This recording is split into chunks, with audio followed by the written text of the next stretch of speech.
आता या चेहऱ्यावर तुम्हाला कुठे कुठे डिस्कलरेशन म्हणजे कलर इम्बॅलेन्स झालाय असं वाटतंय, कुठे कुठे सांगा.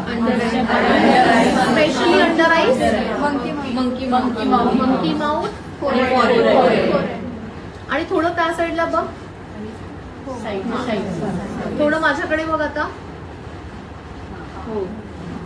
एवढं कळलं? हा. आता सगळ्यात आधी महत्वाचं हे आहे, आपल्याला क्लायंटवर दरवेळी हे बघायचंय की नक्की नक्की कुठे कुठे इश्यूज आहेत. त्याला टार्गेट करणं म्हणजे कलर करेक्टिंग अप्लाय करणं. करेक्टर घेतलं अख्ख्या चेहऱ्याला लावून ठेवलं असं नाही करायचं. बिकॉज हा टोन जो तुझा तिचा आहे ना, हा तिचा स्वतःचा नॅचरल कलर आहे, लक्षात ठेवा. पण त्या नॅचरल कलर मध्ये जिथे जिथे थोडा डार्कनेस आलाय तो तिच्या चेहऱ्यावरचा प्रॉब्लेम आहे, ना की तिचा अख्खा चेहरा आपल्याला ऑरेंज करून ठेवायचा आहे. नाही. आणि ऑरेंज मध्ये तुम्ही मीडियम ऑरेंज लावणार का रेडिश ऑरेंज लावणार? वाव, एका दिवसातच तुम्हाला यायला लागलं. एक्झॅक्टली.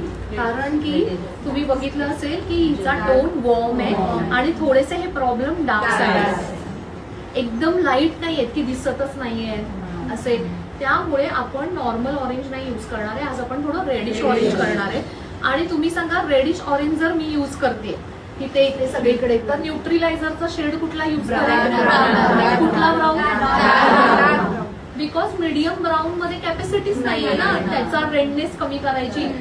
ज्यावेळी तुम्ही मीडियम ब्राऊन युज करता, मीडियम ऑरेंज युज करता तेव्हा मीडियम ब्राऊन, ज्यावेळी तुम्ही डार्क ऑरेंज युज करता तेव्हा डार्क ब्राऊन. सगळ्यात आधी मी काय करेन, या सगळ्याला मस्तपैकी रेडिश ऑरेंजने न्यूट्रिलाइज करेन आणि त्यानंतर त्याच्यावरच मी डार्क ब्राऊनचं ऍप्लिकेशन करेन, न्यूट्रिलायझेशन.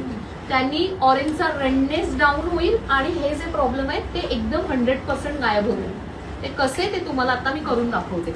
पण